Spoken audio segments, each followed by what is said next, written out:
Are we on the brink of a significant transformation across the tech landscape?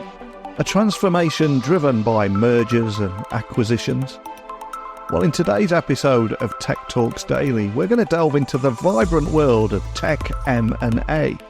We're going to be guided by the insights of my friend James from Ernst Young today. And James brings to the table a deep understanding of the current trends and future outlook of tech M&A. Because as the tech sector rebounds strongly in the latter half of last year, we're seeing that trend continuing this year. So I want to explore the dynamics that led to this resurgence. And also, what does it signal for the future? From the strategic importance of being proactive in deal making to leveraging M&A for integrated growth, James will share his expert perspectives today on how companies are navigating this complex terrain of tech investments.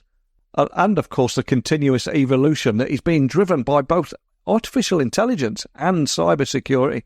We've got so much to talk about today.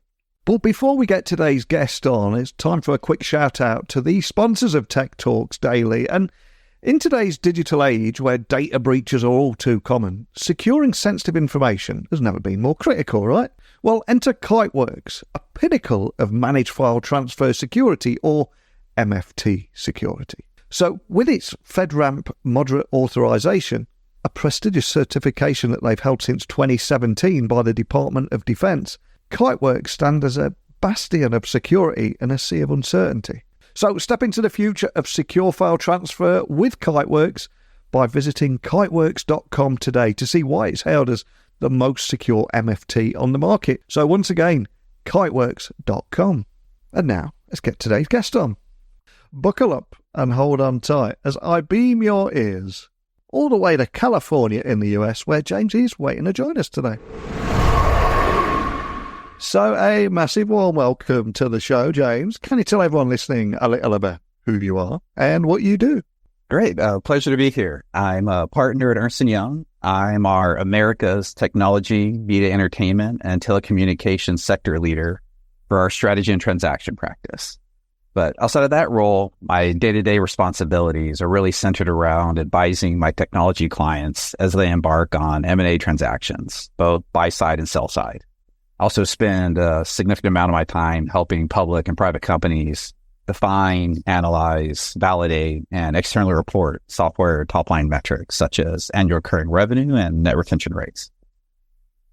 Well, it's a pleasure to have you on the podcast today. There's so much I want to talk about and so much I was as excited about getting you on the podcast about today as well. So to kick things off and to set the scene, can you start by giving us an overview of why technology was named the EY M&A Sector of the Year for 2023 last year, especially considering the sector's performance fluctuations throughout the year? Anything you can share around that?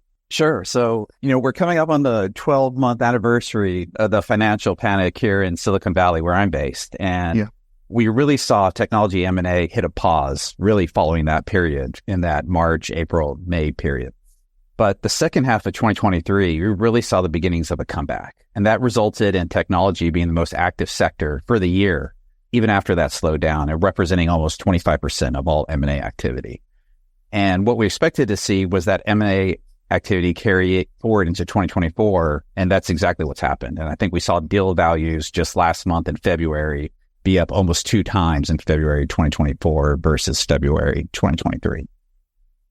And you mentioned that surge towards the back end of last year. I've got to ask, what factors do you think contributed to that rebound, and how do these trends compare to, let's say, pre-pandemic levels?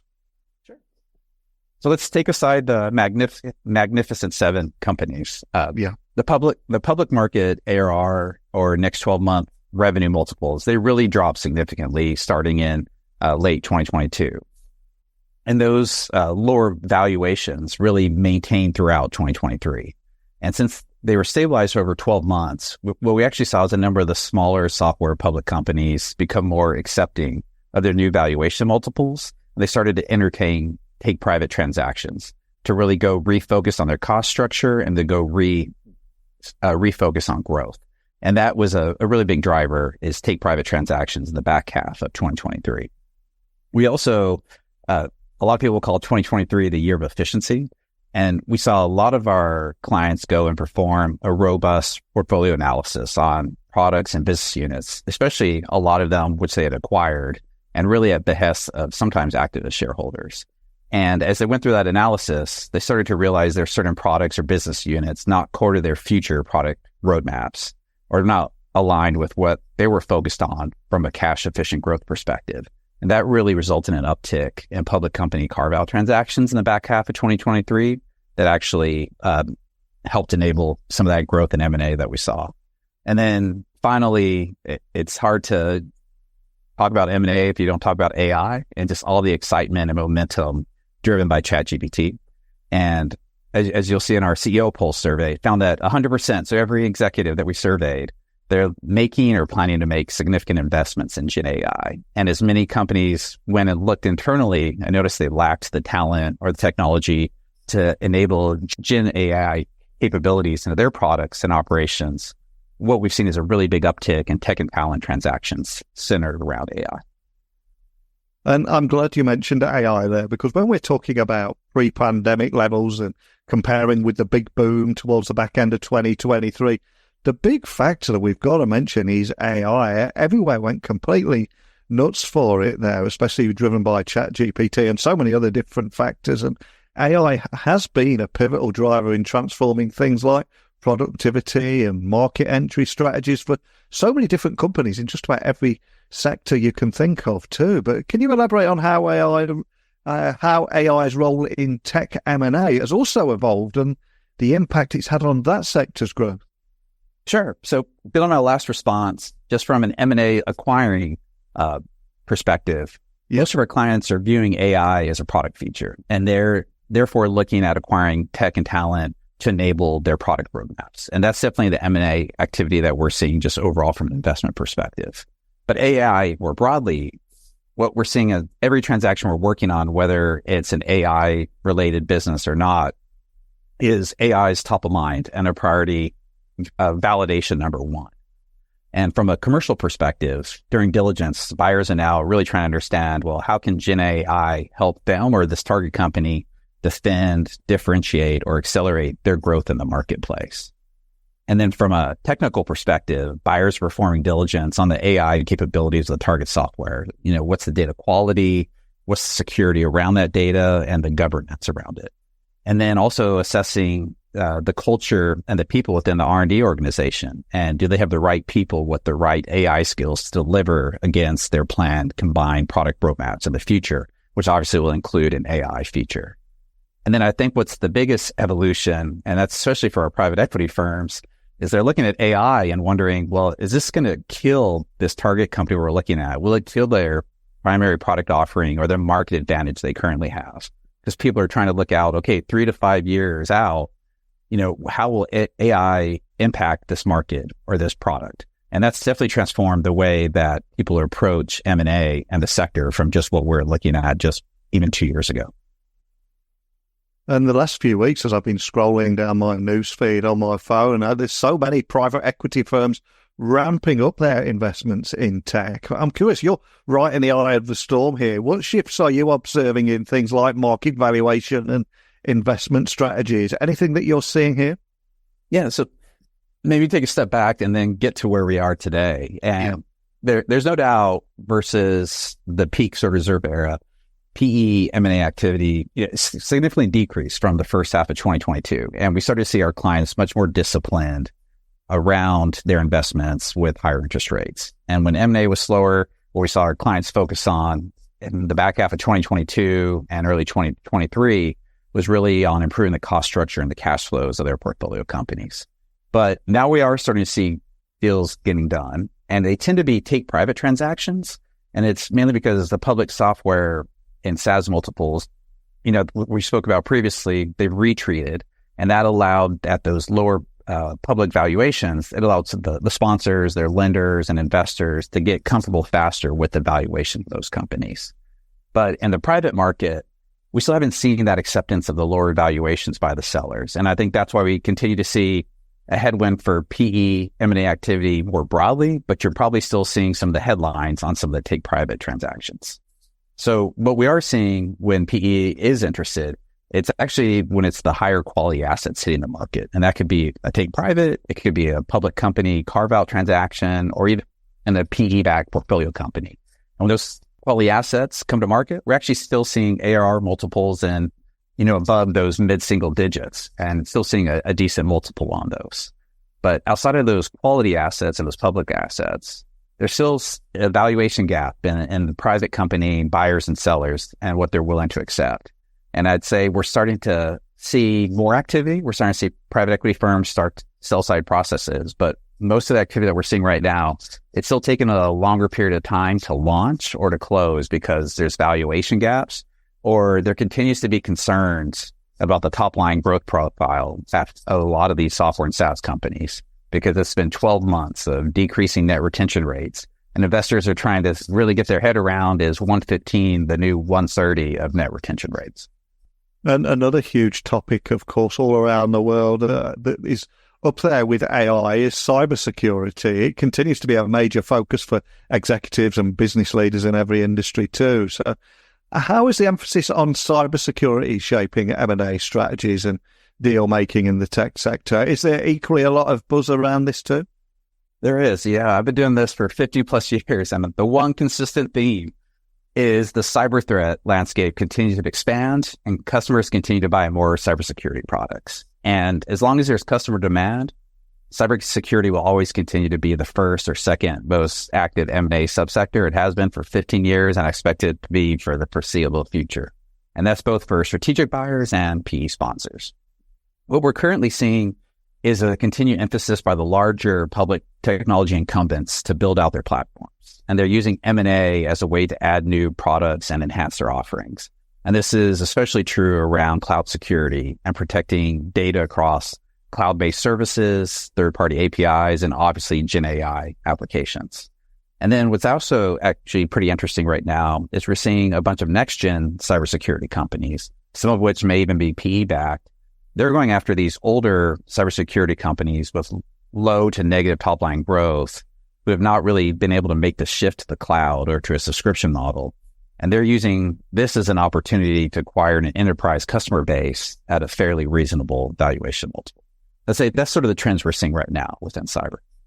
And although there is a lot of excitement in the industry at the moment, I think it's also important to highlight that there's a certain amount of uncertainty all around the world here in 2024. So considering the geopolitical and economic headwinds that faced in 2023 and again continuing in 2024, what are the anticipated challenges and opportunities for tech and M&A activities throughout this year and maybe into next year too? Sure. So let's move into the headwinds. And those same 2023 headwinds, they're still here in 2024, where we definitely have, we have two major wars. We have continued tensions with the world's largest economies. And then there's some pretty large presidential elections occurring this year, including in the US. And all three of those have the potential to create risk and uncertainty. And that's always a negative for M&A when you have uncertainty and risk. On the macro side, inflation stabilized, but it's not coming down as quickly as people expected. And now we're starting to see people price in 3 rate cuts versus 4, at least here in the US. And if we have continued delays in rate cuts, I do think that could be a headwind down the road for M&A.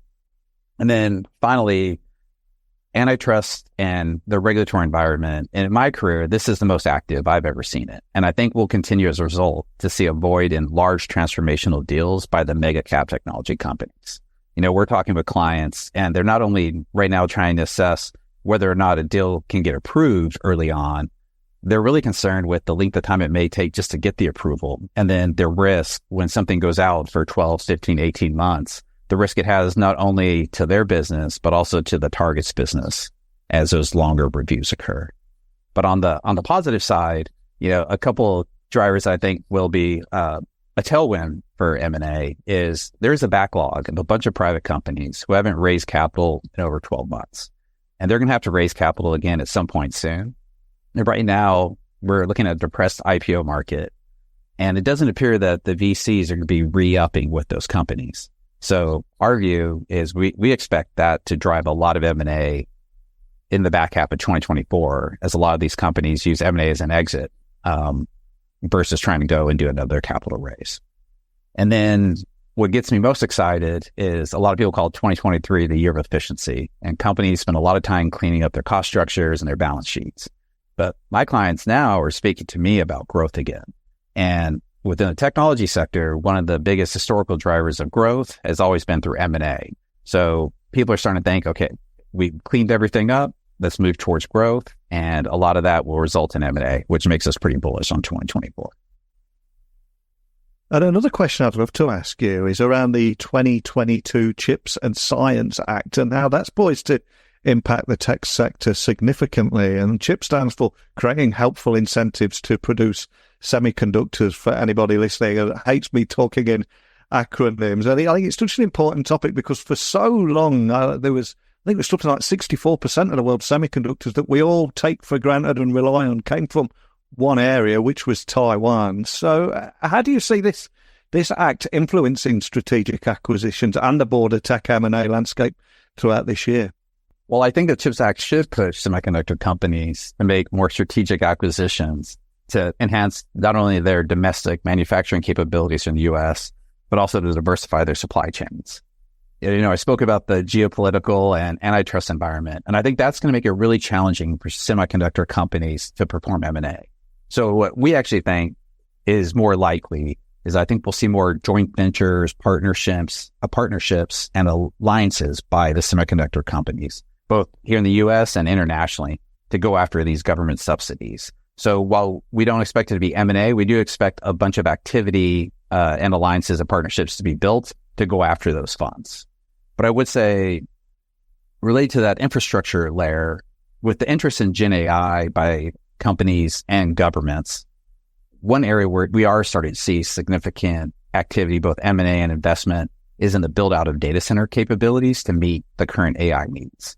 And while chips are a huge enabler of Gen AI, so are data centers. And we expect to see more government funding as well to go support data center acquisition and build out in the U.S. And we think that will drive much more M&A activity than more semiconductor themselves acquiring and integrating one another.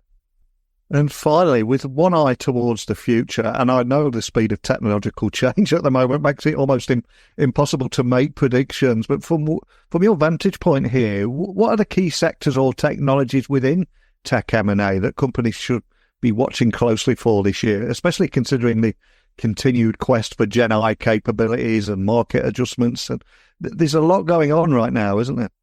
There is a lot. And I would definitely say AI, tech and talent deals, and cybersecurity will definitely be the leading sectors, just like they were in 2023. But along those same lines, we're actually seeing analytics and data management software continue to be in demand as companies look for ways to manage, host, and consume these large data sets that they're using for their internal business purposes or definitely for AI use cases. So data analytics management software, we expect to continue to be hot. And then within the U.S., you have an aging population, and I'll never bet against vertical software, healthcare software, M&A, as healthcare is essential regardless of the economic environment. So we expect to see continued activity there. And sort of similarly, the government, both federal and local, they have aging infrastructure, they have old systems and software processes. And I actually think one thing to keep an eye on is I think we'll start to see more vertical software companies focused on developing products specific for government use cases. And I think we'll see more of that activity in 2024. And then we did talk about the CHIPS Act and semiconductors. And while semiconductor M&A has been slow, one area that's been hot and I expect to remain hot is on the software used to design and analyze chips and electronic systems. As more companies look to design their own chips across and systems across different industry groups, I think the attractiveness of chip design, analysis, and simulation software really will remain high, and I expect even more M&A in that sector going into 2024. And of course, you are working in an incredibly fast-moving industry. And on behalf of every business leader listening all around the world, I think we all collectively feel this pressure on to be in a state of continuous learning. So I've got to ask, for someone that's keeping up with so many of these trends, where or how do you self-educate? Any tips or anything you can share on how you keep up to speed with these trends? The only way I've been able to make it work, because this technology sector just moves so quickly, and I think it's very challenging to keep up. So what I try to do is wake up early in the morning. I'm like a 5 a.m. type person. I block off my first 1 to 2 hours each morning, and I try to read industry publications, listen to podcasts, or read analyst reports. And what I found, and just because I love the sector, X and like Substacks tend to be great avenues to find really unique voices. And then those individuals recommend other individuals. And then my reading list just continues to expand and expand. And that's sort of what I do on each morning as I start the day. And I actually maintain my own reading list, not only for myself, but for the colleagues who are part of my sector. And I think we're up to like 50 non-traditional media sources, that we go and use for content. And as most of your listeners probably know, like Ben Thompson is Stratechery. He's the OG. He started all of this, and he's phenomenal.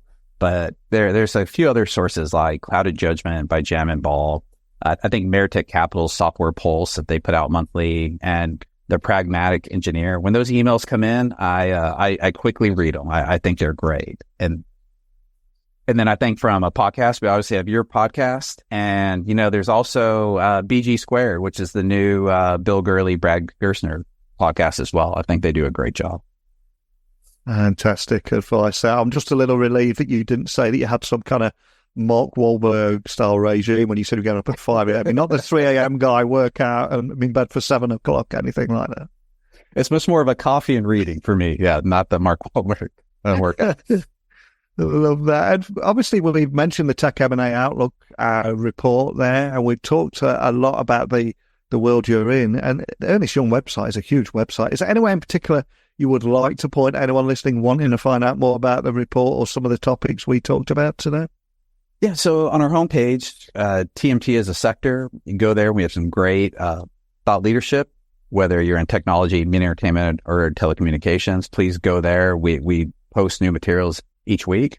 And then I also post on my LinkedIn. So James Brundage on the LinkedIn website. And feel free to go there. And I actually post a lot of our materials there as well. Well, we covered so much in a short amount of time there, from some of the catalysts of the M&A world, continuing demand for Gen AI, of course, PE firms starting to increase investment, and they've got cybersecurity. Then we've got the tech M&A headwinds, geopolitical, ongoing regulation, higher cost of financing. I do urge anyone listening to check out the area of the website. I'll put a link on there so it's nice and easy for everyone to find you. But more than anything, just thank you for coming on and sharing your insights today. Much appreciated. Thanks, Neil. I really appreciate it. Once again, a huge thank you to James for sharing his insights today. And the big takeaway for me is that it's clear that the tech M&A landscape is teeming with both challenges and opportunities.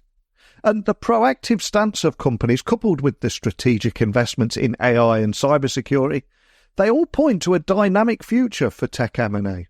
However, that journey is indeed fraught with geopolitical tensions, regulatory hurdles, and the ever-present challenge of financing.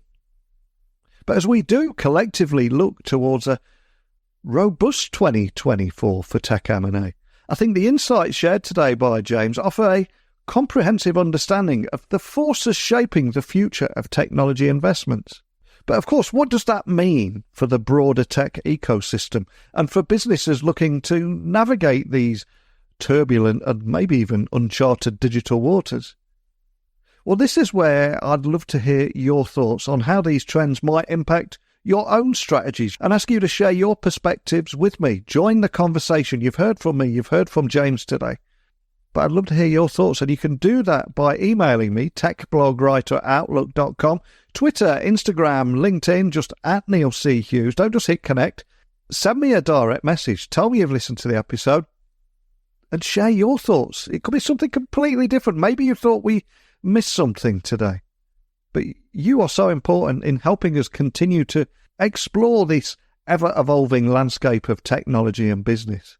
So I'll put a copy of the report that we referenced over on my website, techblogwriter.co.uk.